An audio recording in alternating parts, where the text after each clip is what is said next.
Greetings and welcome to a Monday edition of the Shotgun Start. It is February 16th. Joseph, how we doing? Brendan! I'll tell you what, I'm doing well. Big sports weekend, really good golf weekend, but apparently the biggest sports story of the weekend did not occur on the golf course.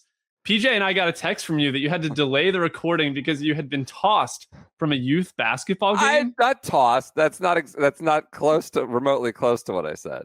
I got a text and had to sit down. Yeah, the rule is they make you sit in a chair like a little boy in timeout.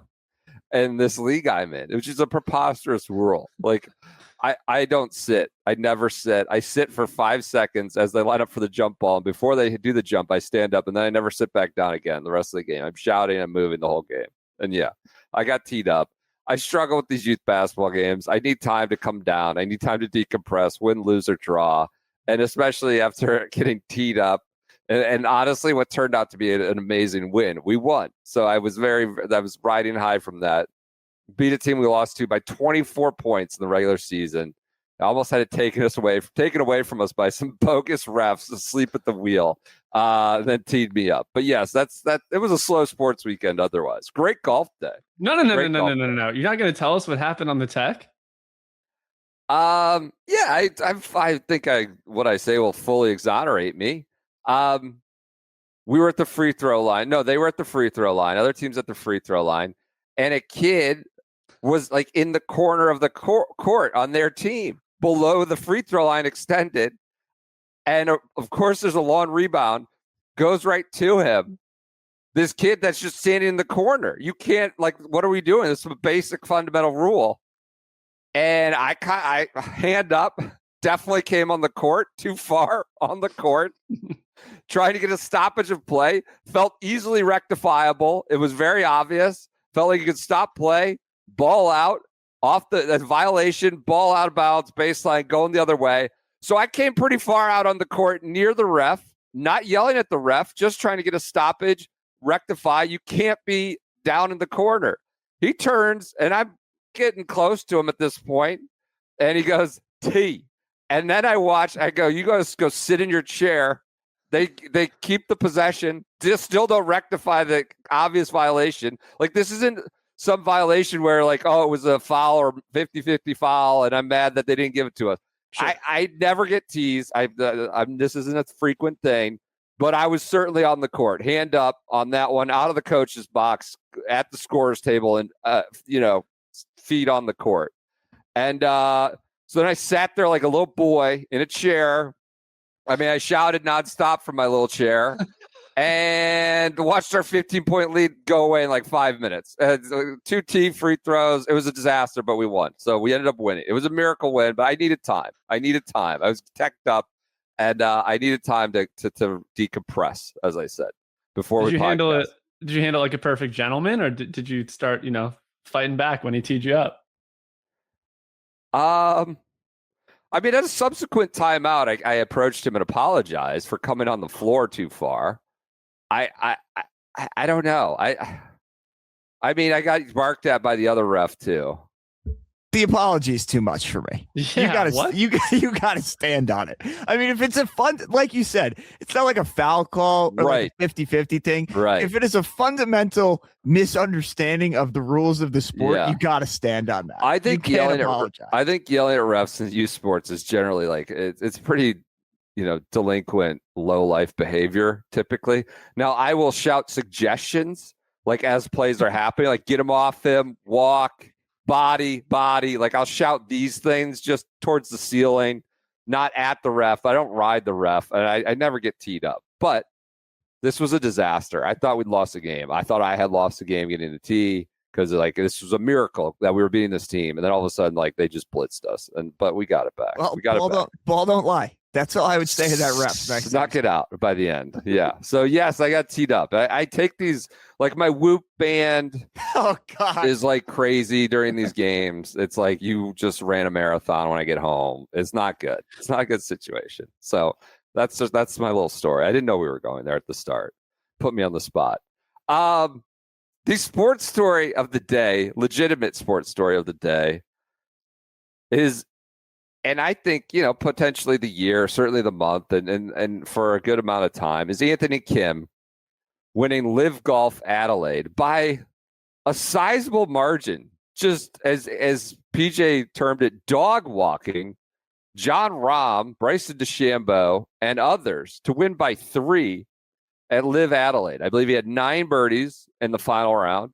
He had 5 in a 6-hole stretch on the back 9 to kind of really put it to bed and win for the first time in 16 years. I believe it was the 2010 Shell Houston Open, back when it was the Shell Houston Open. And what is a kind of an inconceivable return to golf. I will say, I thought the broadcast at times maybe went a little step too far, characterizing, framing, trying to provide context to the task that was completed. But I went to bed early last night, retaped it, watched it this morning, but I woke up and checked Twitter. I was like, that's not right. That can't be. He won? Like, I knew he started the day 5 shots back, right? 19 under, the leaders, DeChambeau and Rahm.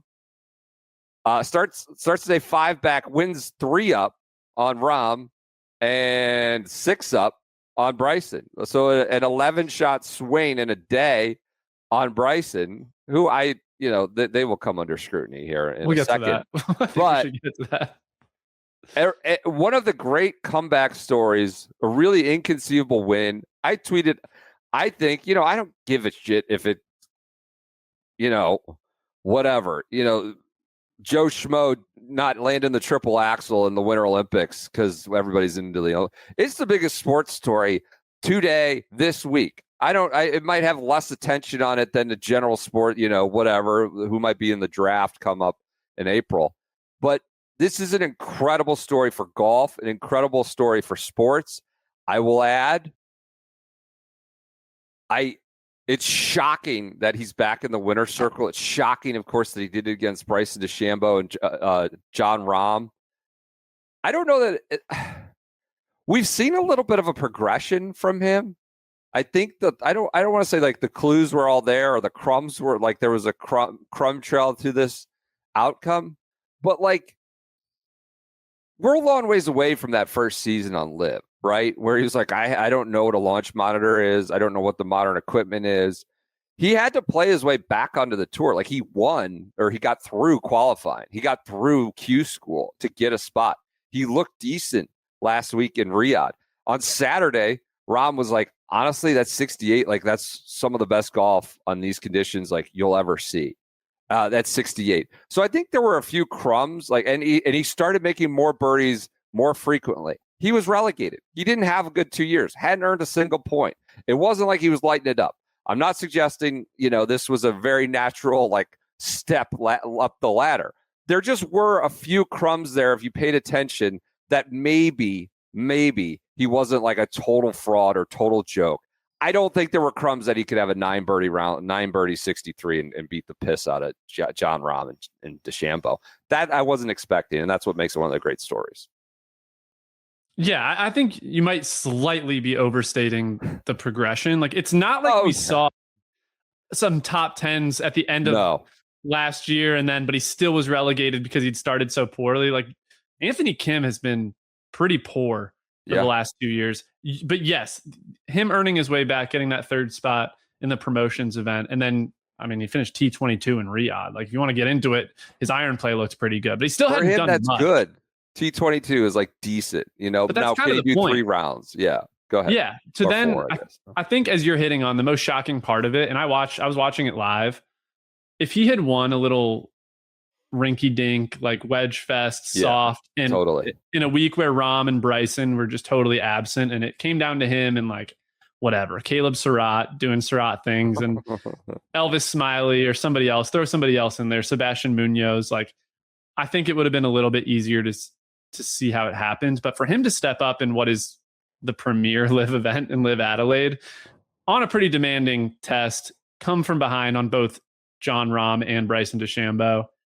It's pretty insane. It's pretty incredible. I don't know where Anthony Kim goes from here. I'm pretty skeptical that there's going to be this like massive consistent jump, but it almost doesn't matter. Like I do think it's a success story that we kind of not made fun of this guy when he came back, but expectations were like, he finished dead last in his first live event by 11 shots. Like if you go back and look, his results were awful, which they should be. He hadn't played professional golf in over a decade, but to now get back to where he's beating some of the best players in the world, it is remarkable, Brendan. I don't know if it's the biggest story in the world right now, like you tweeted or not, but I think it's a really big one. And it is a really cool golf story. It's fascinating that LIV, given like the recent spate of news, right? It's Brooks is out, Patrick Reed is leaving, and maybe not the best off season to note. And I would suggest LIV is the biggest story. A win, a character on LIV has put LIV for at least today, and I think as the most notable golf story. Now Pebble came and Pebble was fantastic later, but the Anthony Kim winning felt pretty inconceivable starting last week. We had a talk on Thursday in the live show, and he had shot 67 at that point. Like, wow, like impressive round. Like he's kind of getting back. Like he's capable of shooting a number in the mid 60s. And we're like, what's the percentage that he plays like in a major? How insane would that be? And I think we're going live on stage. I was like, is it like 5%? Is it less than that he somehow makes a major? He's now from 850 or whatever he was in the world to 200. It's far from a top 50 player, but he's on the way. He's back in a conversation of being a top 200 player after beating Bryson and Rahm and like some real guys at the top. And quite frankly, all right, what percentage would you put that at? We see him in something more than just the LIV circuit This year? Yeah. 5 is really too high. Low. Yeah, really 5 low. Appropriate, too high. Well, I mean, they have the pathways in now for the LIV order of merit. Thing. So yeah. I'd have to look at it probably a little more. I don't know, 15%. Like it's definitely low, but his best path obviously is the order of merit. It's not the official world golf ranking. Yeah, no. No, I meant in any way, in any form or fashion. Like order of merit would mean he has to continue to play well for certain stretches. Go ahead, Peach. I don't know. Like, could he just get hot for 2 days at U.S. Open qualifying? Feels unlikely. It feels unlikely, but it's possible. Yeah. I mean, I'll say 10%. I'll say 10%. Not to be prisoner of the moment, but what we saw today is like the captivating shit that we were like, oh, this guy's different. He's very different. He was unconscious on the back nine. And was making everything and was hitting irons to like 10 feet on every hole. That's the part. Go ahead. That's the part I feel like I wanted us to make sure we got to. Like, AK balled out in that round, and he took Jon Rahm. I mean, Bryson too, but Bryson ejected. Bryson escorted himself out. Hey, Bryson was a disgrace early on. He was a total disgrace, and like there's an examination that needs to happen with him. I'm talking about his golf. He was awful at the Masters on Sunday. We'll talk about him later, but he was a disgrace. But I mean, AK stuffed Jon Rahm in a. He had Rahm in match. Hell. Like he made him look like they didn't belong on the same golf course that day, which is pretty wild. Like, and I don't know what it felt like for you guys watching it, but it felt like the old Anthony Kim clips that you go back and watch where he's fist pumping, like the fist pumping he was doing on Sunday night. It was really, really cool. I can't really remember seeing somebody get into a zone like that. That's such a throwback. Maybe Justin Rose at the Masters last year, like where they're really turning back the clock. But it felt Anthony Kim looks a lot different now, and his game looks different. But I kind of felt like we were watching that late 2000s Anthony Kim again. Every putt was like dead center of the hole too. Like he was just he was hooping. He could. You kind of knew they were going in. Yeah. Oh, he was walking them in. He knew he had it. And Rahm, like, I think it was either 16 or 17. Rahm birdied one of those two late to kind of cut the lead back down to 3. And it felt like a massive achievement given where Rahm was on that back nine that he like made a 20-footer for birdie because he had no chance. And AK was just making everything. Birdied 16. Yeah. And AK did not. That was the one in the stretch. I think he birdied 12, 13, 14, 15, 17. Yes. I watched Anthony Kim at Congressional. I watched him when I was like whatever I was in my 20s, mid 20s. The funny thing is DeChambeau and Rahm were like junior golfers, not even barely in high school when the last time he won, not necessarily, was AK of 09 or anything. And here we are 16 years later, and it felt like a little vintage AK in the form of the fist pumping, of the just, oh my God, he has overwhelmed everything around him and every player and the entire course. And the iron shots were fabulous. He drilled the 2 par 3s, right? The watering hole kind of is where 12, I think, is what it is. And they pulled even with Rahm, immediately goes up on him on the next hole. The fist pumping was so crazy. Like it would go in and he's like, I'm back. It was essentially like, this is AK of old. And that was like, the whole comeback's been pretty sad, right? Like in terms of the golf, and he does the tweets, and they're a little like goofy and incoherent on Twitter, but like it's been a little sad. Like, where's the AK that we cherish, right? And this was it. This was him in full, the full package from before. He's obviously, like you said, very different. A lot's changed. I couldn't believe we were getting it again, and to hear people from the past like testify to that, right? People, ball knowers that Richie Ramsey is like, this is one of the top 5 most talented people I've ever played with or encountered in golf. And of course, he's talking about a stretch that was 20 years ago almost. And Joe Scavron, a ball knower, like a caddy, but the guy who was a player and a ball knower, caddy for a bunch of guys up close and personal, was like, I can't turn the TV off. It's late. I can't turn the TV off. This is as exhilarating as it gets. Because I think for so many of us, we just didn't think we would see that again. We were just going to see the AK that's T54 or whatever it is, T48 at these live events.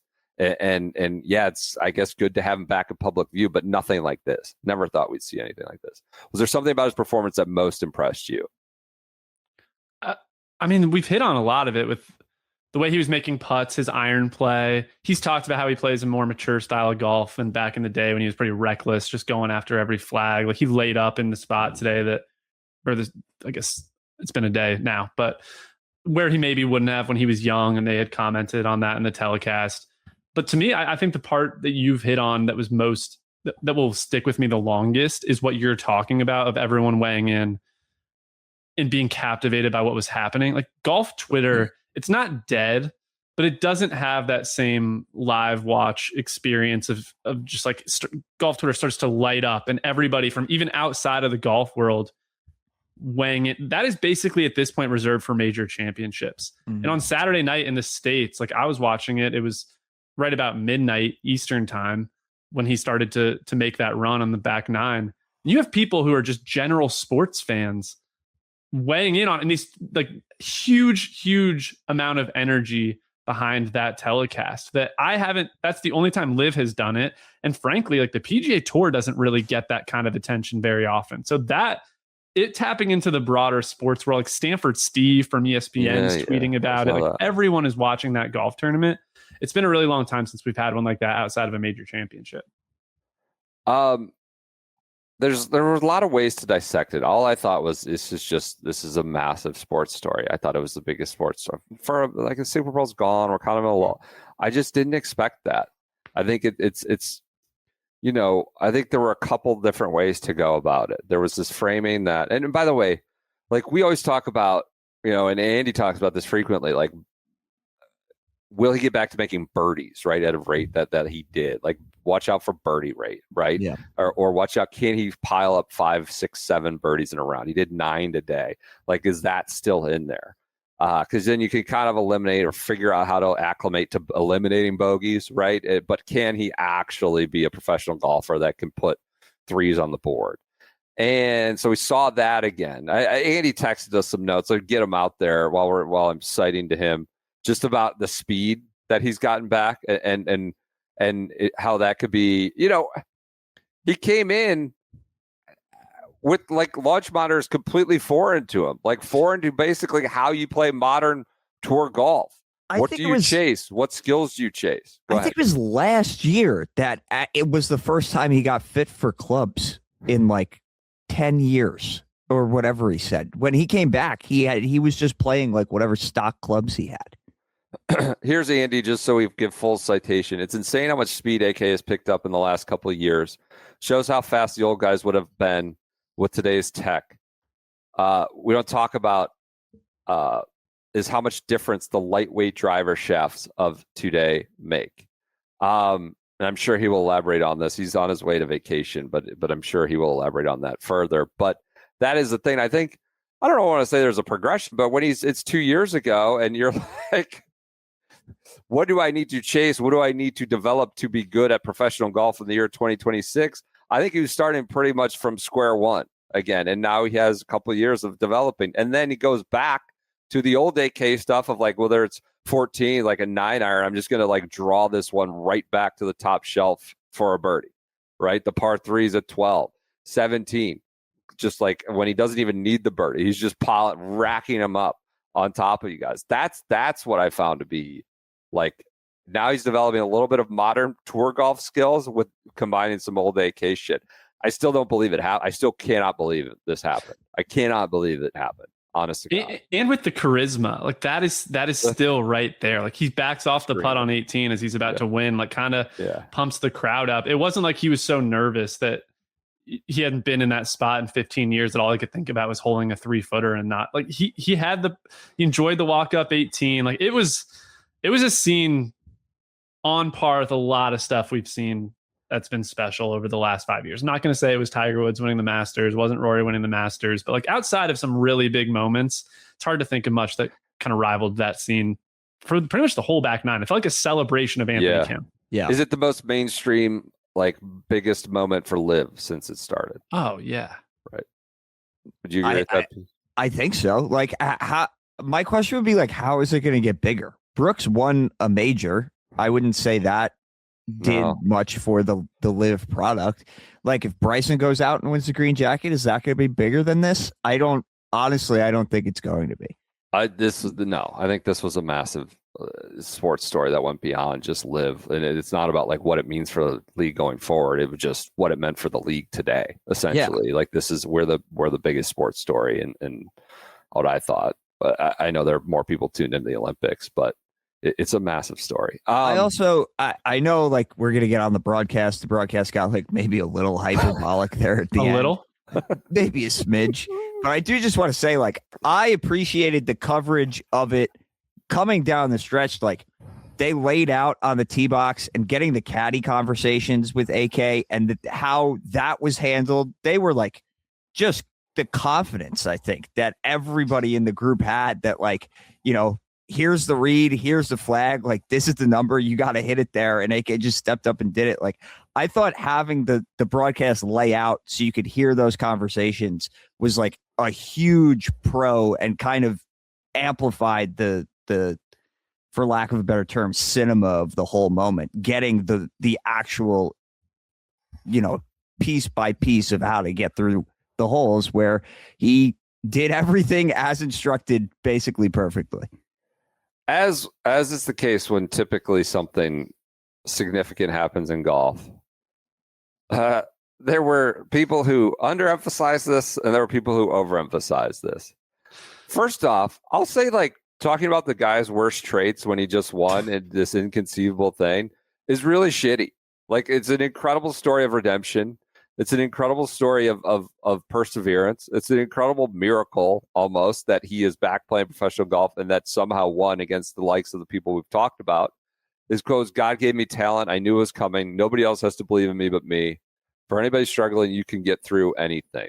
You know, he said, just don't effing quit in the post round stuff. I think like using that to be like, oh, this guy was just trying to get an insurance fraud for 10 years and that's why he disappeared, or he has bad tweets, or he's been, abused himself with, addiction. I thought it was shitty. Like that's just, you never like bring up, like if you're not a fan of LIV, fine, totally justifiable. But to like, this just isn't the moment to talk about anything poor decisions or poor things he's done in the past. I think we've seen that before with other players who win, like, oh, but he was an asshole, 10 years ago. That's the worst thing we do, quite frankly, is when a guy creates this kind of incredible moment for himself. And we saw that with AK. Now, going to the other side, I think we got the broadcast, and I maybe people are making fun of me for elevating it to just being this just like massive deal. The broadcast was unhinged, and I'm sorry, detached from reality. And I would say this, we say this frequently about the tour where they are a partner. Here they are a full-blown partner, the broadcast, like they are a partner. And I love Arlo. Incredible. Like Arlo just cracks me up, unintentionally often. But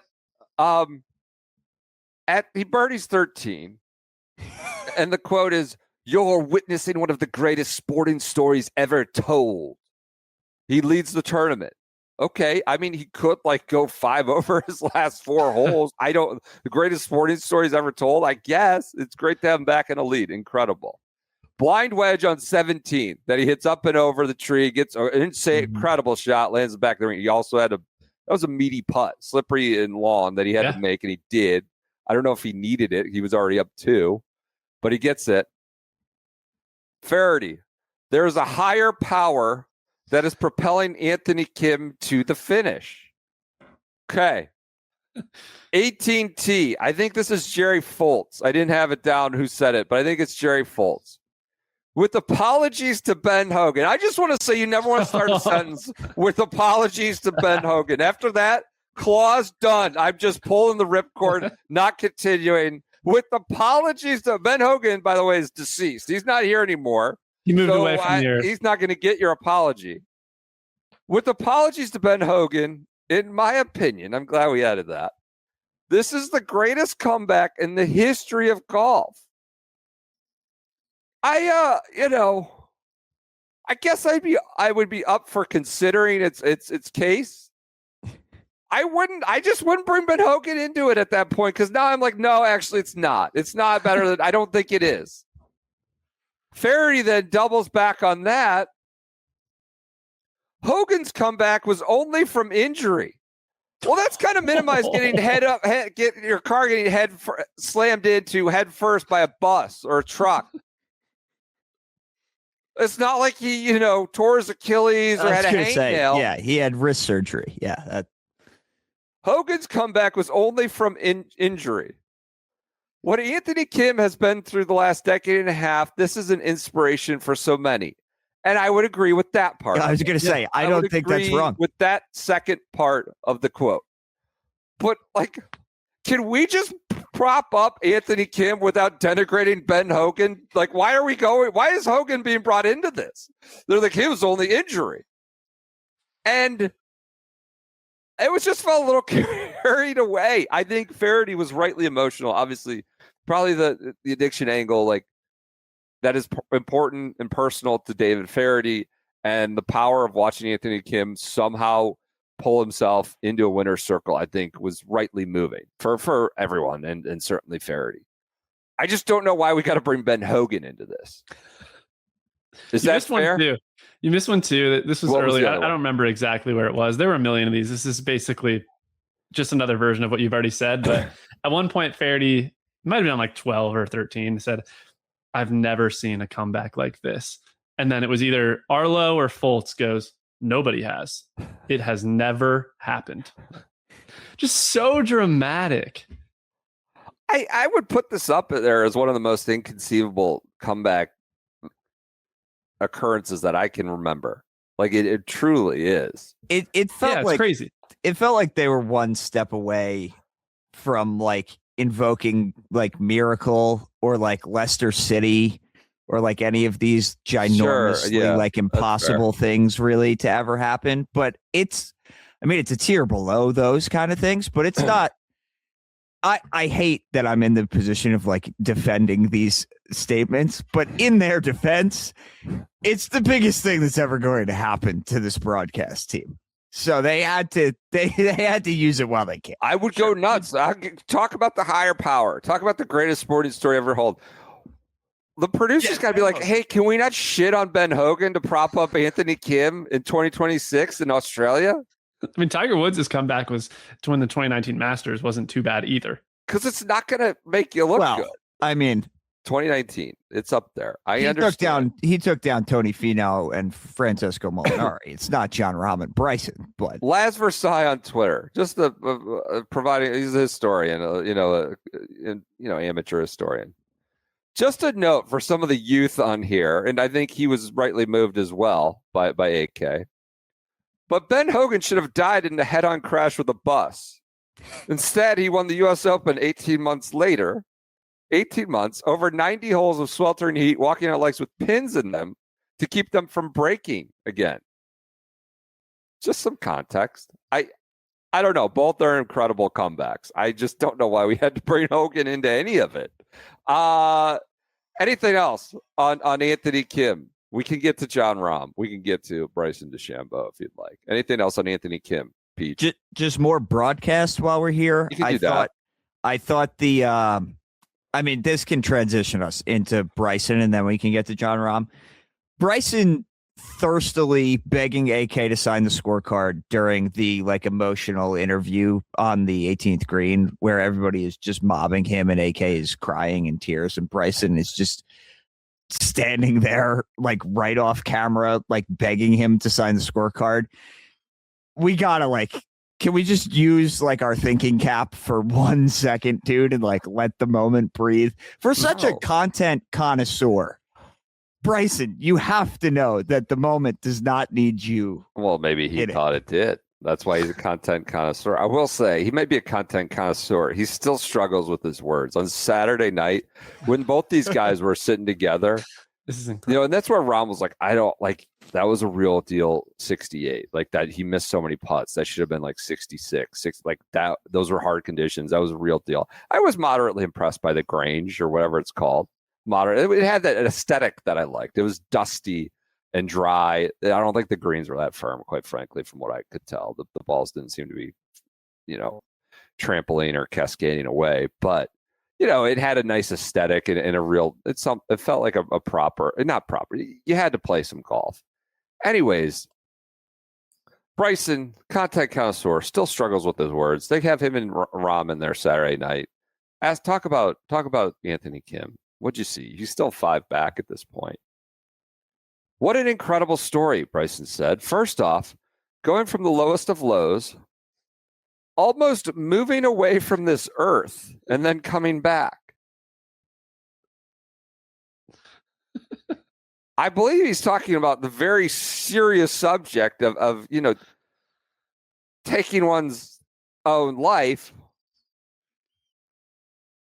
as if he's on Redfin looking away to move away from this earth. It's the most Bryson foot and mouth, say from the lowest of lows, very, contemplative about his taking his own, I don't think he should probably be dropping the word suicide in a Saturday press conference. So he got caught. He says, moving away from this earth. Anyways, Bryson still struggles with the words, but he was right in the way of the camera shot on 18. I felt like Adam Hayes. I felt bad for him, Rahm's caddy. He goes up to congratulate him, and he gets popped. Then the aces run in with the champagne. Celsius, not champagne. AK is sober. Okay. I was wondering about that. I actually had DJ. I will. DJ, yeah. DJ did immediately tell him, hey, it's fizzy water. We made sure it's water. Okay. That is my GM of the year, Dustin Johnson, looking out for his superstar acquisition. How about DJ? GM of the year. Talor got. You want to talk about body bags? Talor GM of the year is cooked. It's over. Poor Miguel Tabuna. He had one event. Now he's at Wally Pip. No way. I mean, how about DJ? I was making fun of him on Thursdays. I saw the progression. He's getting better. I want him on my team. And then he gets the win. Andy said, do you think DJ knows that AK is on the aces? No. Yes, he did, because he knew that we had to douse him in Celsius. That it's fair. Good on DJ. I was wondering about that. Good for them. So Adam Hayes gets just crushed with fizzy water, I guess, and he wasn't even part of the winning. The Ripper won the team, by the way. What a day for Liv. Ripper wins at home. Great, I got great interview there. Yeah, come on. Can we talk about the interview? Sure. Magnanimous Anthony Kim moment, and then they got to cut over to hear from Ripper. Come on. Hey, Big Leash, how'd you like it out there? Well, at 1:30 a.m. Eastern time, I certainly don't care. I don't know if anybody else does. And then they do that, and they went off air like immediately. There was like no post game show. There was nothing. I was like, I could be up for another 3 hours right now at 1 a.m. just watching this. And they were like, "See ya," and I was like, "I'm supposed to go to sleep now." Like what? Take 10 victory laps at that. Just cover it for the next hour and a half. Yeah. It was an interesting sort of choreography there. I am very happy for AK, happy for the Aces. Ripper win the team event. I had people, conspiracy theorizing, could there be a better outcome? Ripper, the home team, wins, and then you have AK. Do you think Rahm and Bryson took a dive so that Liv could have this big moment, and it was a psyop? There was a conspiracy psyop for Liv to get back in the positive headlines. Are you buying into that conspiracy theory moment?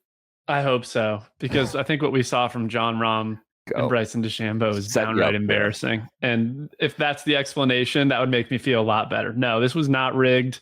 The Stenson one still unclear. This one was not rigged, but Bedminster like 3 years ago. But John, are we ready to talk about Jon Rahm? Go. I mean, that was pathetic. That was pathetic. He looked like he didn't belong on the same golf course as AK. And I know we've seen the Jon Rahms having trouble to win on LIV, and now they've extended it from 54 to 72 holes. Maybe that'll help him, gives him more holes to separate. He was pathetic. I feel like every time I see Jon Rahm now hit a high leverage shot, he drops his club and it's way left. Like, just not tidy. What did he shoot today? What did he shoot? Came 1 under, I believe. 19 to 20, I believe. Yeah, 1 under. Yep. I mean, guys, Dean Burmester shot, I think 7 under. Like, there were low numbers out there. AK's 9 under was a good score, but you could score out there. For Jon Rahm to go in with a 5-shot lead and post the clunker that he posted, like, at some point, you got to win. Like, you have to be able to close that tournament. That was an embarrassing display from Rahm. So it's not just one-off either. He hasn't done it in a while now. It is starting to get to be a little bit of a problem. Where's Jon Rahm's game? And patented on the green slate, just yelling at anything and everything when the putts were not even remotely close. Like, concerning to get just put in a body bag by Anthony Kim, with all due respect. I got an interesting note and you can fact check me while we're live, from listener Eric this morning, 1:20 a.m. I think it may be time to have a conversation about whether or not Jon Rahm has become anti-clutch since the Olympic chase down by Scotty. I can't believe he hasn't won on LIV. He won the individual season race, obviously, but in the last now year plus. Late round leakage is verifiable, particularly in the final round. Rahm versus the field, all rounds 2025. Holes 1 through 9 plus 0.8, holes 10 to 15 plus 0.5. Holes 16 to 18 minus 0.2. I wonder, that's probably skewed a little bit from the disaster at Quail Hollow where he's going for broke, I would guess. Played into that. The story gets even more evident when you isolate the final round. Rahm's scoring on the closing holes, 16 to 18 typically, was worse in the final round versus performance on those same holes in the lead-up rounds. His scoring average in the final rounds is also higher than any other rounds over the same stretch. His finishing stretch has been worse than the field average in LIV over the last 2 years. I think he's finishing stretch characterizing that as 16 to 18. And also worse than his own early round performance. His driving accuracy also drops on late holes in the final round. This has resulted in 0 wins in his last 30 global starts. Nothing against AK, but a 4-year-old who was away from the game for 12 years should never be able to hunt down a top 3 player from the final round 5-shot deficit and win by multiple shots. I would kind of agree with that last part. I would 100% agree with that. If he is the Rahm that we thought, he was and was very clearly was as the number 1 player in the world. Do you think this is something greater? Something I think that's something that portends more repeats of these late foibles. I think in general, the late close narrative is tenuous with a lot of players. For me, I think just Jon Rahm isn't as good as he used to be. And then when he gets into a situation now with Scotty Scheffler, like Scotty Scheffler is going to put him in a body bag and show him who the better player is. Like that's more of my takeaway than, if Jon Rahm's up 2 at Augusta on 15, he's going to choke it away. I just think he's much less likely to get up 2 with 4 or 5 to play, because I just don't think he's the player that he was a couple of years ago, and this was more evidence of it. Maybe there's a little more of a choke factor, but I think it's just more about where Jon Rahm's form is, and he's hitting shots that, yes, it is harder down the stretch to hit shots, but that's when we find out who the great golfers are. I don't think he gets like spooked. I just don't think he's who he was. I don't want to make like big sweeping conclusions based off of him getting run down by Anthony Kim. And I would say the same thing for Bryson, but if you look at historically, the Sundays in contention recently haven't been good from either of them. And having this happen is just the cherry on top, honestly. I mean, for as bad as Rahm was, Bryson was never involved in this. He was involved in this only was early. He was early. He was tied with Rahm going in, but he was out by the back 9. It's like 4 over on the front. The first par 3 of the day, I think it's 3. He like just flares one out right, and they're like, that's almost in the burger bin or the burger barn, whatever. Like it was in this little village, like LIV Village. And then 2, he's short and rolls off the grid. Like his iron play has been very suspect in critical final rounds lately. Quail Hollow, he's a mess. Even Pinehurst, obviously, that day, that was more of a driving issue, not iron play. But his iron play was a disaster at the Masters Sunday. Just imprecise, just not very good, not world class. And it's kind of like it's a testament to his talent that he continues to be a top, 5 guy on leaderboards and contend at majors with some of the poor iron play we've seen. And he was a total disaster today. I don't know what's worse. I thought he was worse than Rahm because he ejected obviously so soon. But I think Rahm was more of like up in lights disappointment, given that he was there in the last 6 holes. And I would agree. I would agree with that. Yeah, I think expectations also should be a little higher for Jon Rahm than they are for Bryson. Yeah, I would agree with that. I think it's close. Like why? At least Bryson has shown a little bit of life in the last 2 years. Jon Rahm showed life once. They're both great players. I think if you asked a bunch of, I think Jon Rahm is a step above Bryson DeChambeau. I don't know if I buy that anymore. Just what struck me is watching Scotty the last, obviously year, but the last like month of like, if that guy starts the round with 5-shot lead over Anthony Kim, it's over. I don't think an AK makes 9 birdies. I still don't think it's like a thing. It's not. Yeah. They'd have to play on a Thursday for it to be on any chance. I think we have a lot of. What did Bryson say about Thursday, or about 4 rounds Thursday, having to play Thursday through Sunday? Lamagna, what was his taxing? But were you? Yeah, they just asked because I guess Rahm and Bryson did that presser together after the round on Saturday. And they ask, and Rahm's like, yeah, I like that we're going to 72 holes. Like, it's better for the better players, yada, yada. Like, likes the change. And Bryson's like, it is a little more taxing to play an extra round, but we are used to it. We've been doing it our whole career, so I'm pretty comfortable with it. Like, all right. Any other quotes from the post? I know you've been digging through the transcripts. Anything else jump out to you? I mean, you called out a lot of the Anthony Kim ones, which I found genuinely very moving. Yeah. I thought his quote about, they asked like what he's going to tell his daughter someday about his life. And he said, I'm going to try to leave a lot of details out of it, but I will tell her that before she came into this world, I didn't feel any purpose in my life. And I think it's, take him at his word. Like I do find it to be a very inspiring tale. And however you view Anthony Kim, his online activity, don't like all that, to get to the point he's at, you have to put in an enormous amount of work. So the proof is in the pudding at some point. And I thought that was pretty interesting to think about all he's been through. Like I'm hoping that my daughter doesn't find out what I've been up to the last 10 to 15 years. Because all the rumblings of what it potentially has been, like, I don't know. I don't know what all those rumors are, but it's never good. Yeah. I did find it genuinely like inspiring. Like you talked about, my daughter doesn't have to look at me like a loser, right? Yeah. And she can be there and run out on the green, and I could have that moment, hug her and hold her up, and like the photos from that are inspiring. Yeah, someone who was there and watched him win and kind of further became captivated by the game of golf when he was doing things at Valhalla in 2009. Like, it was incredible to see in 2026 before I even wanted this to be a career. I think a lot of people were making it personal, like what was their personal recollection of 8K, which is always a sign that something big has happened. I would say it's a little navel-gazy for sure. A lot of people were tweeting about Sergio on like 18, and that's kind of be an interesting spot for like him as a guy who's seen this whole arc. Like I hope that Sergio eventually gets asked about it. I assume he will at whatever the next LIV tournament is. But I would genuinely love Sergio's opinion on all of this.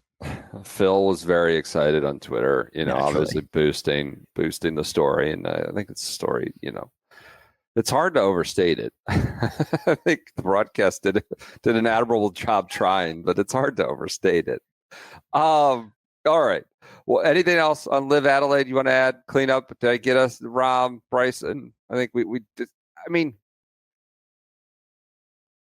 I guess we try to always think about next step, like implications. Like, are you concerned about Rahm? Are you concerned about Bryson? Are you think AK is now going to win this, that, and the other? What's like your biggest takeaway in terms of future casting, Joseph? I guess Rahm, sort of. I mean, my biggest takeaway was that it's interesting the first time LIV has broken out into the broader sports world was like a true hardcore golf story. Like a true Anthony Kim digging it out of the dirt. Like that's what resonated with people, and not Ripper versus Smash. Like I thought there was a lesson in there. In terms of the players, I don't think I have a ton of takeaways other than we'll see where Anthony Kim goes. It would be actually pretty cool to see if he can get to be a top 50 level player again. Probably think a little less of Rahm and a little less of Bryson than before, but not that significantly. Jon Rahm's probably going to win the next LIV event. Like he's probably going to win 2 or 3 this year. I don't actually think this narrative that he can't win is real, but I think it does matter for when he gets to the Masters and he sees Scotty, Rory, like the actual best players in the world. I think he's going to be a little surprised by where his game stacks up against those guys if it's late on Sunday. I do. I don't know what's next for Anthony Kim. I did have people suggesting he should be on the President's Cup team. I don't think that's next. I don't think that. I mean, Rollout, maybe he is. Just I don't care if it's our tournament. We're just going to let people in just for this week only. I don't know. It seems doubtful. It seems unlikely. This time next year, who do we think's the better golfer, Anthony Kim or Patrick Reed? Patrick Reed. What are you talking about? All right. I agree. I just want to make sure we're all on the same page. Some people think AK is about to like really rip some off. I hope he does. Like honestly, like I'm rooting for him to like have some form of sustained, not win every week, but I think it would be great if he finds like some real form out of this and tries to sectionally qualify into the US Open or is in the conversation for those LIV Order of Merit spots. But I like Patrick Reed. I mean, come on. Like that. I agree. I didn't expect us to be doing 50 minutes on LIV, essentially. In whatever, February 15th on Pebble weekend. But he did it. And there were 9 birdies in there. And I can't believe we saw it again. One thing, if you want to find your form that can help you, is a Cobalt QZ6 slope rangefinder. What about that? Going to the heartwarming tale of Anthony Kim to the heartwarming tale of a QZ6 slope rangefinder. Breaks new ground by incorporating an innovative zoom feature. Unlike traditional rangefinders with a fixed magnification, the QZ6 offers optical zoom ranging from 6x to 12x. Optical zoom ranging, Cobalt. It's designed and built for golfers who prioritize precision, consistency, and performance. It delivers enhanced visual clarity and confident distance measurements shot after shot. I'd say Anthony Kim these days is operating with enhanced visual clarity. compared to maybe prior iterations of Anthony Kim. It's got slope compensation as well as Cobalt's proprietary Pin Sense trademark TM and Surge TM technologies. They're trademarking the word Surge. How'd they get that done? Made locking onto the flag fast and reliable, including 600 plus yards to the pin and 2,000 yards to trees. Oh my God, you must have a hot driver if you're looking at trees that are 2,000 yards away. Incredible. Cobalt products combine advanced optics. I don't need to get to that one today. The podcast promo code is FriedEggPod15. That's FriedEggPod15. It's good through April 30th at cobalt-golf.com. So that's Cobalt.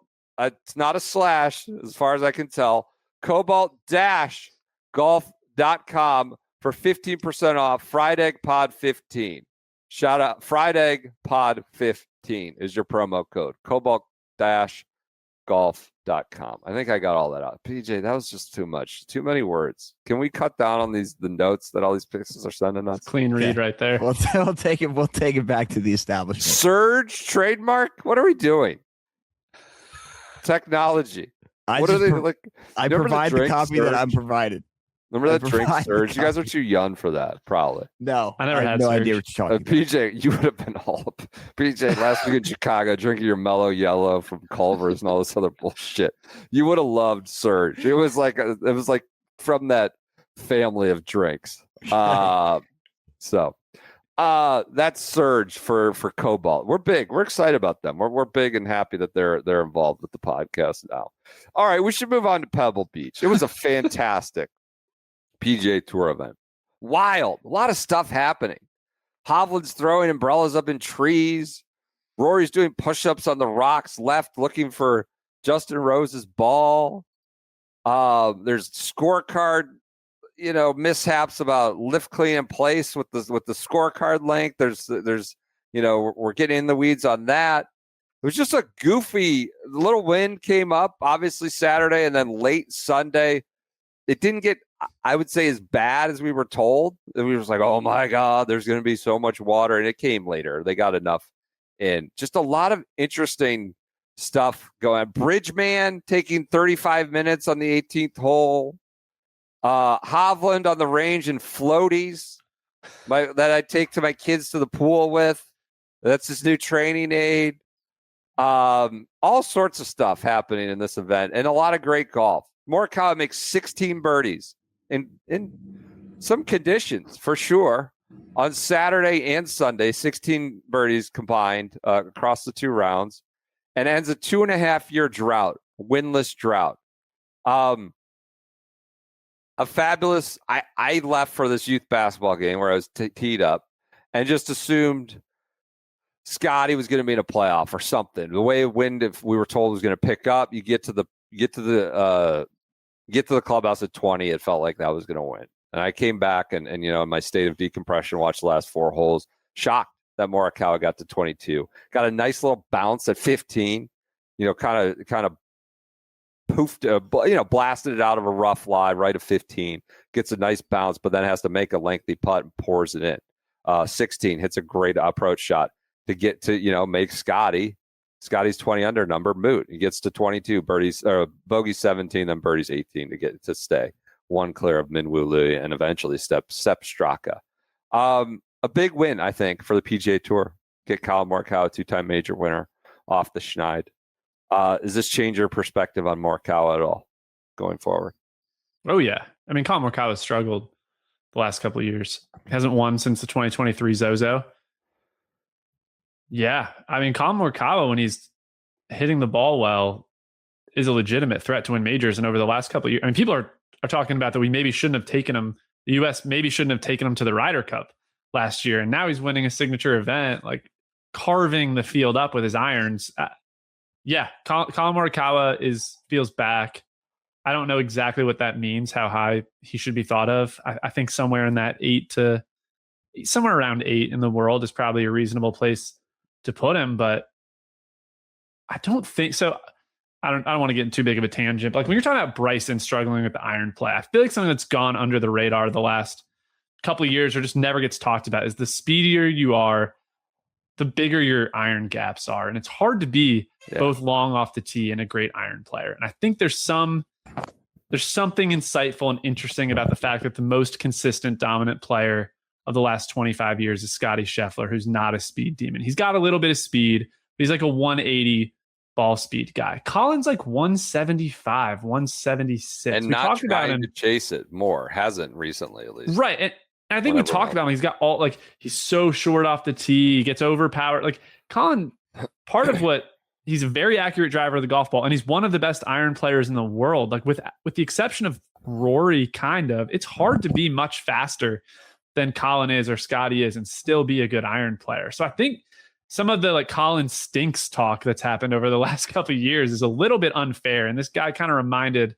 over the last couple of days, especially on a golf course that doesn't require that much distance, he can be pretty tough to beat, especially if he's making some putts. So yeah, I'm very impressed with Colin. I wouldn't be shocked if he's in the mix again at Riviera next week. Like, he might just be fully back.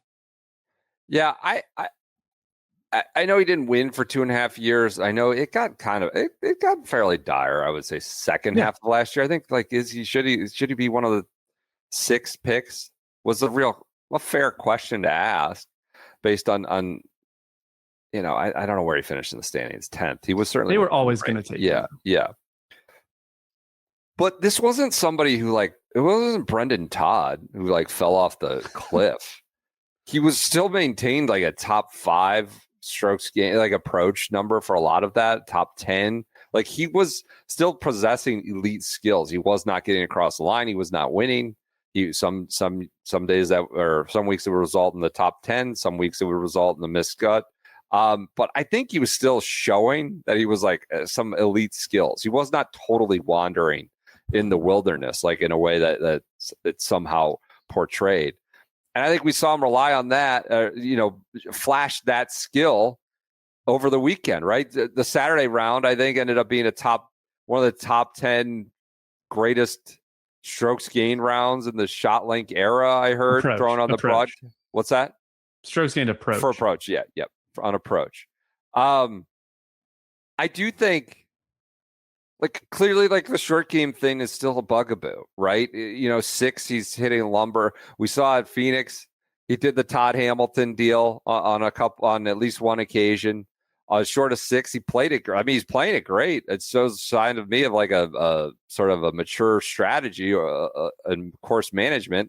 Now, you won't always have the choice in some instances going down the line, but he's bumping one with a fairway wood at 6, 14. He gets under it. Like, he does not. He had a nice lie at 14. Didn't get it on the green. Kind of flubbed it.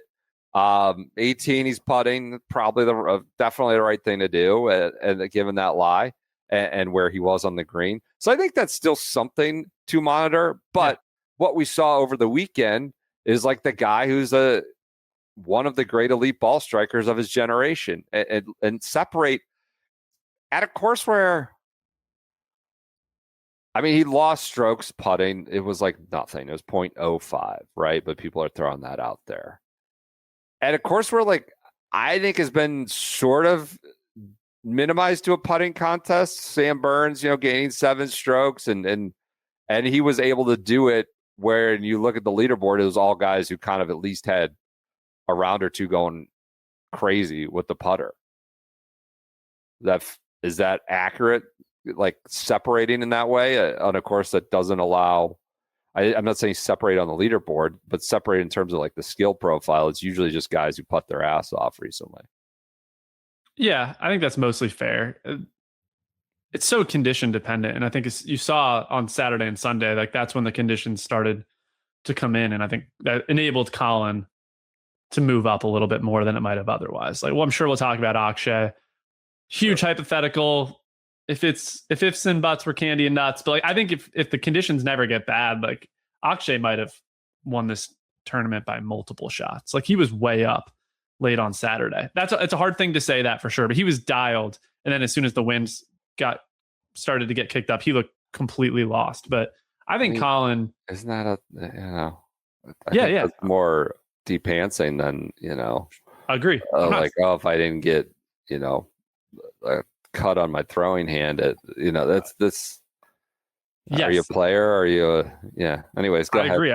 It was a bad, the way we talk about Rahm and it being embarrassing today was really embarrassing for Akshay, especially. He gave nothing, but I'm just more to the point of like Pebble rewards something different based on what the conditions are currently like. So I think once conditions got a little choppy, Colin being able to work his way up, and I know there's a narrative around there, he can only hit fades and Sure. Colin can't play in the wind. Like he had the draw working with his irons, which I think is generally a pretty good sign that he has command of the golf ball. And he talked about that a little bit in his press conference. So if that's where he is with his swing right now, it's definitely like, I actually think upgrading him a lot in your opinion of the top golfers in the world is appropriate after that performance. I agree. I don't know if I think I'm buying whatever he's saying about his change in approach to golf. It's like, I do think he's, based on what we've seen, pretty like maniacal perfectionist, right? And golf can be really unforgiving to that kind of approach, that kind of person. It's very hard, and you get your,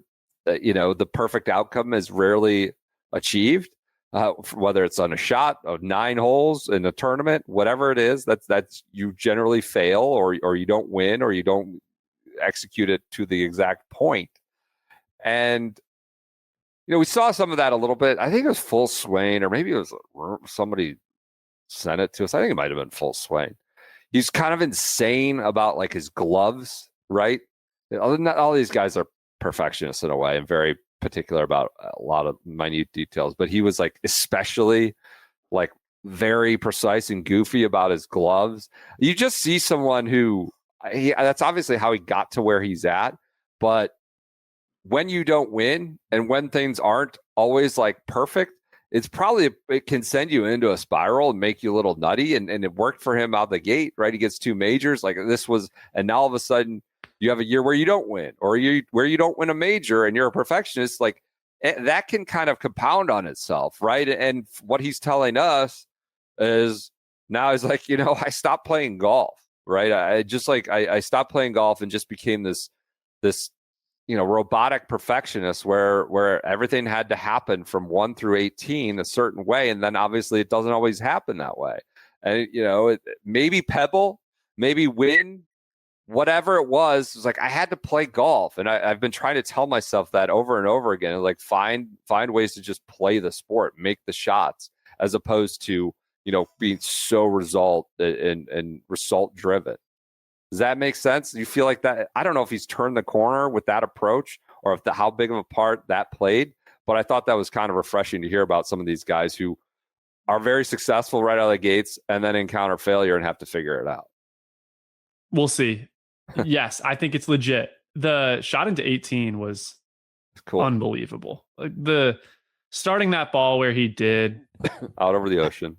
Yeah, out over the ocean, needing to make birdie. Still kind of think we can get into some club selection. I think he should have hit driver off that tee there, being tied for the lead. Trevor more or less said the same thing. Like, this is kind of a curious club decision here from Morikawa. I thought he was like, the 3-wood, they can draw better with 3-woods, and this is a draw, and it was more of a straight ball kind of thing, but he drew it. Yeah, he wasn't declarative that he absolutely should have hit driver, but I think for most guys in the field, especially one who drives the ball as accurately as Colin, like that's a spot. But do we want to talk about Sam Burns? We can do that if you want to talk about 18. Hitting 3-wood on 18 was insane. And he hit it right, and he laid up. But he obviously hit it to whatever. It was a full 3-shot. He was down 2. He needed to make eagle. Like how hitting protecting the points is what we call it, Joseph. That was some feckless stuff. What did he think? Because it was windy, and maybe Colin will hit it in the ocean behind me. Sam doesn't drive it that accurately, so I think he's worried about it. There's trouble on both sides. He's going to rip driver out there. Not everybody hits driver. Like Rory got fortunate. He got fortunate a couple of times. Big misses off the tee. 15 being one. It lands on the cart path. But I know what are you playing for? Yeah, like you need eagle. Birdie is not going to matter. You need eagle. Well, that's why Scotty, he's the deputy, and Scotty was the sheriff, 30 minutes earlier with the incredible, just smoked driver. And that was terrible. I don't know. I don't have too much more on Colin other than being excited to seeing him back. And I think Sam does deserve a little bit of smoke for that decision. That's fine. Put him on. What is it? Andy called it house cat behavior. Kitten. It was Kitten. That downgraded from cat to kitten. What did he have? I mean, he lost. He was not strong, Sam Burns, but it felt like this was an event for him precisely to pick off. And what do you want him to do? You want to smash driver and at least try to make an eagle? Is that what you're saying? Yeah. He made an impotent little par. I mean, Scotty did. Well, Scotty hit an incredible shot, but also over every putt, this has just become a staple. Like every putt Sam Burns hits, somebody has to mention that he's the best putter on earth. And when he doesn't make any of them, you say it over every time. I feel like it starts standing out more and more and more. He finished D6. I did want to add on Colin though. How about crediting the TGL commercial breaks for dealing with the Bridgeman's adventure on Did he say that? He did. He said, even when we do TGL. 2 weeks in a row now. We have citation to TGL. Thor with the crowds. Yeah. So Amanda asked 35 minutes, take me through that. And he said, I'm learning in TGL, even when we have the 8 to 10 minute breaks, that I got to keep swinging. I got to keep moving. So he was like, I just got to keep my body moving, pacing back and forth. So a TGL shout out on the 18th green. He also said he was like happy. He was thinking of baby names they're expecting, which is great. He was paced back and forth. Like that was an abomination. Get the Bridgeman off the screen. That point. That is a bridge to nowhere. At that I will point. give the Bridgeman credit. Incredible 6. After all that, incredible 6. Wait, what did Bridgeman do wrong? It took forever. I'm not saying he did anything wrong. It's just he's immaterial to the proceedings, and the tour needs to get him out. Come on. He needed to not hit the side of the retaining wall. He needed to not have to hit a second shot from the beach. That he's walking back down the fairway. That was absurd. It took forever. I'm happy for Colin. This is a big story. Obviously, getting a primo signature event win early in the year. I don't know if it's going to unleash anything, but to see him get off the drought is really impressive. Especially he kind of had to go and take it, right? This was not this was a there were real conditions and a real leaderboard and a lot of action moving around him. Bogeyed 5. Bogeyed 17, like he had to go and nut up and do it, and he did. Scotty certainly nutted up and did it. Best record ever on par 5s on record, I believe. 3 eagles and a birdie. He eagled 6, 18. And 2. And 2, yeah. Two's, whatever. Par 4, so it's fine.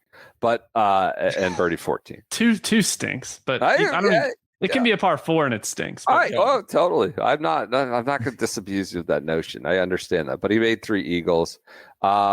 Justin Ray said it's his 18th round of 63 or better on tour in 5 years. 63 is a low number. 18 of them, pretty good. Fair Police, I think, weren't out patrolling the grounds on 15. That was kind of what felt like the deciding factor. I guess Colin won by 2, but hit a Scotty wedge that got a pretty nuclear bounce at that moment, hopped into the rough behind the green, didn't get up and down. Hit I think Trevor called it very weak putt. Yes. That would have saved the par. But he hit a pretty steady, solid Scotty style wedge into that green that just got a crazy bounce into the rough. Not suggesting that was unfair. Just saying, the Fair Police might not have been out patrolling the 15th green at that time. There you go, Peach. Thanks for being there. Does this do anything about your outlook on Scotty? Similar to Phoenix last week, I would say. Can he get it done from behind? Do we know? Is he, just kind of a showman about putting up numbers that don't matter in the end? No, I'm kidding. I'm kidding. What does it mean for Scotty? He can do whatever he wants. Like what do you mean? What does it mean? It's incredible. It's awesome. It was amazing to watch him today. And if he left some putts out there for 3 sure. 3 bogeys, right? 63 with 3 bogeys, I believe. And I think at least two of them, maybe all three of them, were right after a birdie where he would just give it right back. And it was, it was like the shot in 18 might be the shot of the year when it's all said and done. That was amazing. That was incredible.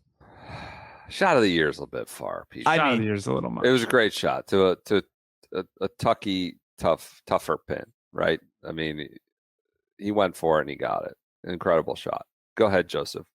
Any other Scotty? I do think there's a real, like, Scotty looks a little bit more vulnerable right now than he's looked for a lot of last year. Like, I think his game, it doesn't look bad. It doesn't, but like the first couple rounds, he's hitting uncharacteristically sloppy shots that I'm sure he will have cleaned up by April. But I do think right now his game's maybe a little more vulnerable than in the past. But what he can still manage to do is outrageous with the way he's putting. I know he missed some short ones, but he also made some really long ones. He made a long par save on 5. Like, the birdie he had on 10 today was just filthy. Yeah. That when the conditions kick up, 10 is a beast. And Scotty hit this like massive peeling fade off of the tee that got a lot of distance, chased far, hit a great mid iron in. It was windy, 165. I don't know what club he hit. He might have hit like a 7 iron, made a 22 footer for birdie. Like, not many guys in the field can birdie that hole when it's playing like it was. I just think,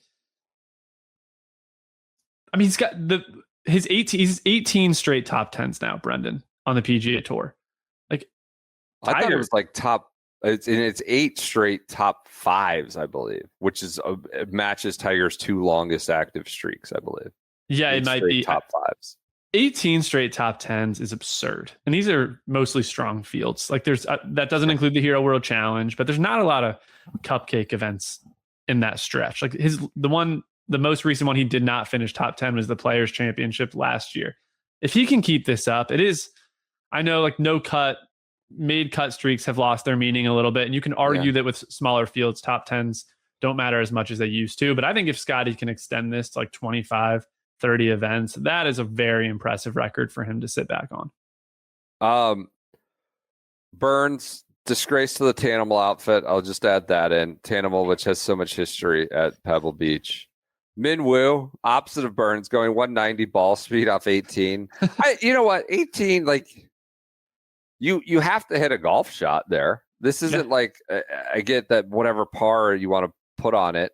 Like, I don't know, Saturday Rory's hitting one OB and then hitting one in the ocean off the rocks that bounces to the other side of the fairway off the rocks. Like, not the most comfortable view, especially if there's some wind out there. Yeah. He goes 190 ball speed, boy, right down the chute, gets to 21 under. Anything about Min Woo?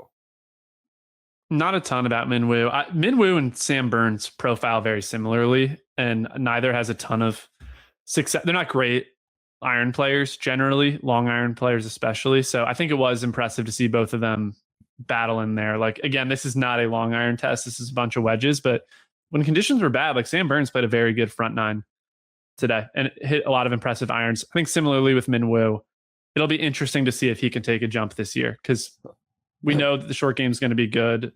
All jokes aside with Chapinski, like, we know he's got speed, but the iron play is what's missing from his game. So I still think that's going to be a problem when we get to some of these bigger golf courses. We'll see at Riv, we'll see at Bay Hill, but yeah, I mean, it's impressive. I don't have a ton on Min Woo. It doesn't really change how I feel about him. It's still a ball speed fraud? Is that what you're? He's a little bit of a ball speed fraud. Doesn't always travel everywhere, but it did today. He got a nice little finish, a lot of points. Bridgman continues his quality play. He didn't have a good day. He fell off, but he was like, yeah, he's winning the tournament. He finished T8. But I thought Roberto Castro had a good tweet about, like, look, and we've talked about this with Bridgman last year. We talked about it when didn't Digest put Blocky above Bridgman in their, like, player field rankings for people, while Bridgman was like 31st in the FedEx Cup. I mean, they put Blocky ahead of like 40 guys that are anyways, Bridgman is your example of it's not a closed shop, as Castro tweeted. Eric Cole, I would suggest. Now, is it like completely free flowing as to somewhat, more of a canal, little, restricted movement? Maybe, but it's open. It's open for business, and the Bridgman is what you could hold up as a potential. He's not going to get sponsor exemptions like Tony Finau. I know that. Anything else from Pebble? What did you think of the course? You watched a ton. PJ, you watched a ton. I watched a lot Saturday, a lot today on tape. I would give the event like an A, not an A plus. It needs a cut. I think Pebble is kind of, we talked about this multiple times on Wednesday and Friday. It's not really the right kind of full examination for a professional golf tournament anymore. But I thought it was an A event. Only other player related note, I think Rory, actually one of the golfers that had the most takeaways from. He looked really good. He looked sharp. Made 3 doubles and a triple and lost by 5. Like, really should have been right in there. I thought his game looked really polished for what we might expect early in the year. So obviously the big numbers need to go. All those doubles were just like sloppy 3 putts too early. Yes. Yeah. The triple on 4 was really bad. That one was pretty sloppy. But I just think for him to be in that state, I didn't know if we might have a little bit of a letdown year from Rory, but it does. I feel less that way. Looks pretty sharp. On the course, I think what's interesting about Pebble, and I share a lot of your sentiment from last week about it not being the best pro golf test, but the only defense of Pebble really at this point is wind. And I know it's set up for the AMs. Like when they play the US Open there, it'll be thicker rough, it'll be firmer greens. But the only defense of Pebble is the wind. But when it gets windy, like it was this past weekend, the ball doesn't stop on the green. Like it wasn't an outrageous amount of wind for the ball. So they have to keep the greens at a reasonable speed if there's going to be wind. You're saying the ball's oscillating too much or blowing. So is that what you're saying with the wind? They had him stimping at 10.5 on Saturday. The ball was oscillating in like 30 mile an hour wind, which isn't a crazy amount of wind. And then on Sunday, stimping at 10, they slowed him down even further. So I do think you need fast greens to test the best golfers in the world. Otherwise, when you're short-sighted, it's just not a big deal. But like you can't. So there's just this weird trade-off that has to happen with Pebble, where if it gets windy, which is the only defense of the course, the greens can't be fast. Like there's always these sacrifices where I just don't think Pebble Beach is a very good major championship venue or test of professional golf in its current state. The best case is you get wind and you have to play slow greens. Fine. It's not terrible. At least the shots are pretty hard, the full swing shots, but there's always going to be trade-offs. And the one thing is unfortunate. The one thing the cliche or narrative you always hear is like their only defense is the greens, and they're small, obviously, and whatever. Poana can be bumpy or unpredictable.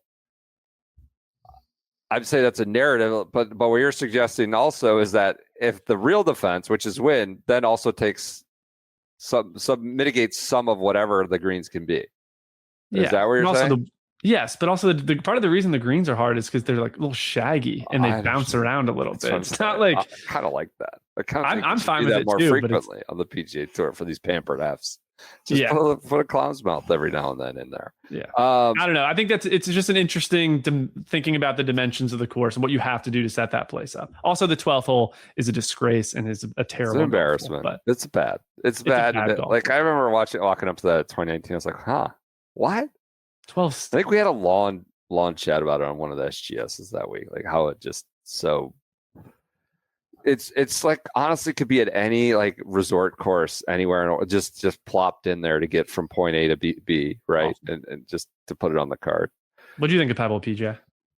My biggest thing, I don't know if there's a way to fix this, but after watching it for 2 straight days, is there anything that could be done to 18 that would not allow for 35-minute approach shot disasters on back-to-back days?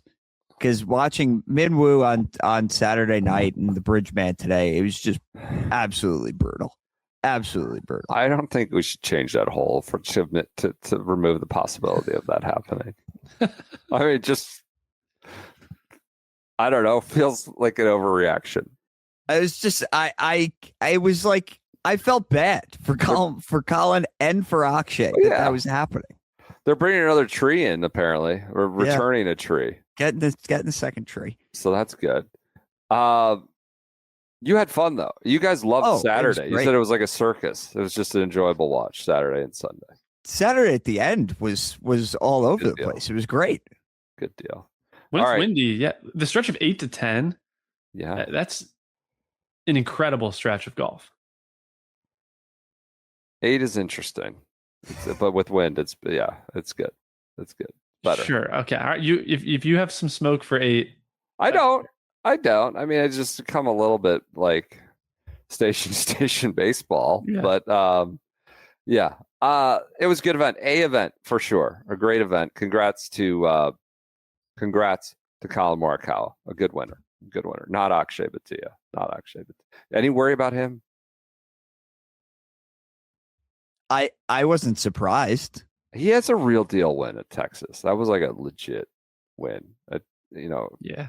LaMagna's favorite golf course, TPC. I mean, he and McCarthy that day were nuts, separated. So that's a real deal win. I don't know. I'm not here to say you can't get it done. That was an alarming sort of capitulation after going nuts early Saturday. I mean, I think Akshay, the way people feel about him, he's a lot of respect, I think, from his peers and also just from people who follow golf, bet on golf. He probably should have won more often than he has so far. At the same time, I was just from something I was working on. I was looking this up. I believe he's born 10 days apart from Michael Brennan. So just do the age thing, zooming out a little bit. Akshay just turned 24. Yeah. He's done work. He's pretty damn good. Yeah, he's done work to this point. All right, Champs Tour Peach. Anything from the Chubb Classic that we need to worry about? Well, if you're on. Came down right to the wire. I'll throw a plug in for Egg Pod this week. We had number one player in the world, Stu Sink, on the Friday Golf Podcast this week. Recorded it early, and for the second week in a row, the results of a tournament have been spoiled by this podcast because Stu, Andy asked who's the one guy that you play with that is just an underrated problem, for lack of a better word. And he said David Toms, who pulled out the win at the Chubb. So we saw what that did for Justin Leonard last year. So we'll see if this unlocks David Toms, the problem, according to Stu Sink. PJ, did you front run it? Did he say that? And then did you run out and bet David Toms to win the Chubb? This is This might be a little edge PJ has, recording Egg Pods the week before and then getting to access the betting market. Immediately going, Chris Gotterup's going to win because we talked about him. So keep an eye out for that Egg Pod. What I enjoyed about that was Andy did it from the kitchen of our rental home in Chicago. Not a he coincidence. talked to the kitchen. Anything else from Chubb? Any controversies, dramas? Not that I'm aware of. Chubb, when AK wins and you got a great Pebble event, Chubb Classic, not going to make much dent in the greater zeitgeist of golf. All right. News. Sponsors exemptions are starting to flow. Tony Finau, you want to use the word fraud? Well, actually, I didn't mean it that way. Oh no. Tony Finau gets a sponsor's exemption to Riviera.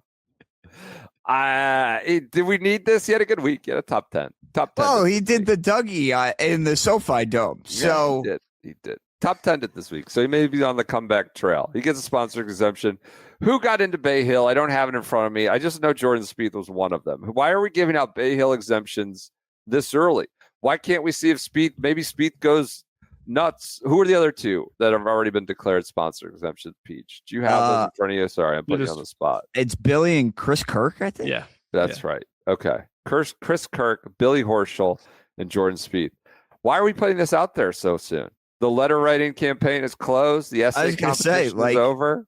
Calligraphy classes for Jordan, or what do we think changed in the last 365 days?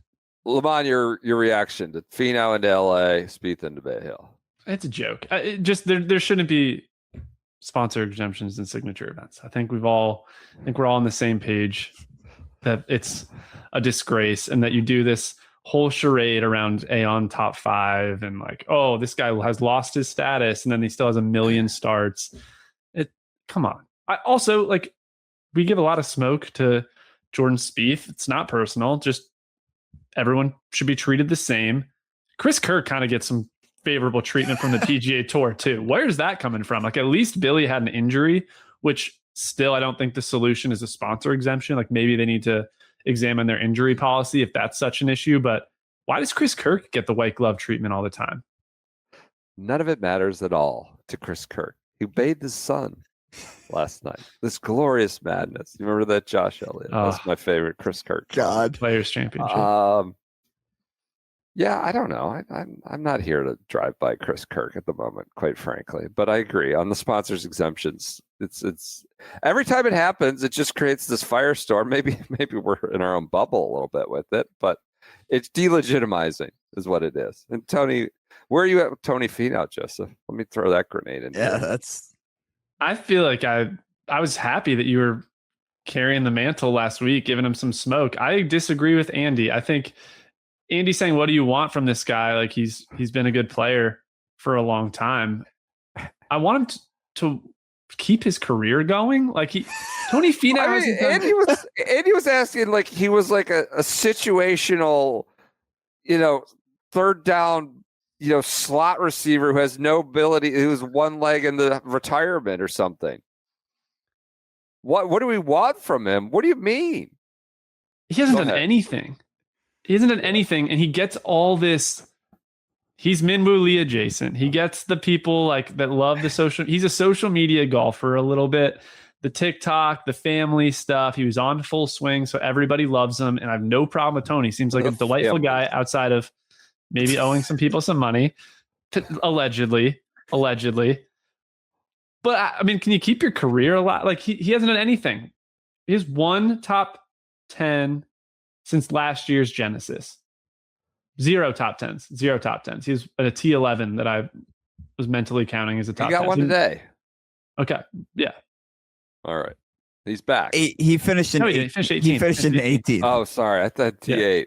T18 I meant. Sorry. My leaderboard's windows shrink. No top 10s now in 12 months. Like, can we do can we show you a little something? No, absolutely not. Yeah, he doesn't deserve an exemption. It's ridiculous. No one does necessarily. But he did the Dougie on national television. So other news, I want to keep an eye on this curling scandal, not golf related, but golf adjacent. The Swedes calling out Canada everywhere. Pendy, Corey Connors, Nick Taylor, Mackenzie Hughes, Mike Weir. You're all on notice from, Henrik Stenson, Peter Hansen, the like from Sweden. They set up cameras. Apparently they're touching the rock after the line that you're not supposed to touch the rock and double touch the rock. And this is, of course, like one of Canada's games. But the Swedes are like, you've been doing this. We've got it on tape multiple times. We got it on tape today. Canada's on the ice, I believe it's called, not the shuffleboard court, but like the ice, and saying F off, F off, F off. It had a lot of golf parallels. Like they have them on camera. Apparently this is a known thing in recent competitions. You've got governing bodies just abdicating their responsibility based on recent competition, and on site, the refs just didn't do anything. I'm fascinated. They're not enforcing the rules in curling right now, but I love it. It's explosive fireworks. Is Canada the Pat Reed? Is this guy, I forget what his name was, who just got, when you're caught and you kind of like, you either turtle up or you just start wailing away wildly with reckless abandon. This is what that guy started doing, telling everybody to F off. Oscar, F off, Oscar, I think is what he was saying.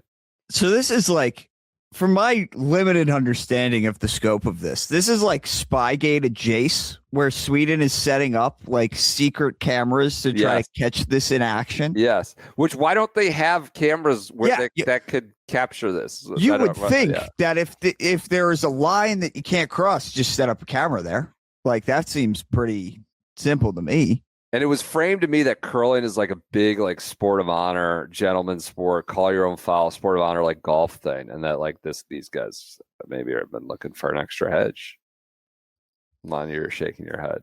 I mean, I saw the video. It's awesome. I don't know the rules of curling enough to really know how this is supposed to play out. Like, do they actually have it? Have we seen? Is there video evidence of them doing this? Yeah, Canada seemed. Certainly looks like he's touching the rock as it crosses, as it hits the line. It's not supposed to. That's confirmed. And then we have a slugger situation of like total gentleman. He was a total gentleman, and they're just not doing anything. They're not giving him. It's on tape. I don't know. Anyways, I found the parallels somewhat. Tee him up. somewhat appropriate.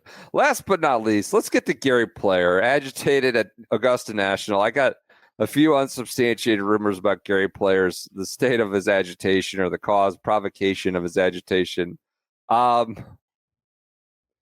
think one place it might stem from, and now I see Eamon Lynch has written similarly about this tonight. Arnold Palmer and Jack Nicklaus became members, like full, not honorary members of Augusta National. Gary Player has not. And maybe that's what creates some of his issues with quote unquote management and his continued sort of springtime ritual of either, driving by Augusta or launching nukes at Augusta. He seems to just in different ways give a pop a run at Augusta. So Gary didn't get the full membership that maybe Arnie and Jack got. And it's rumored that maybe when Mr. Player decides to move away from this earth, as to quote Bryson, I was hoping that's where you were going. Which could be 50 years from now. He's spry and fit. Could be a while. That others might get the full member deal. Other, notable dignitary winners will get the full, but they may not do it until Mr. Player moves away. You think if Gary Player does move away from the earth and under suspicious, that those people may actually become suspects for trying to get him to move away from the earth more quickly so they can become members? I think they're fine. I mean, you have to wonder who yeah. Anyway, I also, related to this, I don't think he was probably thrilled when Annika, another, golf icon legend, got the tap.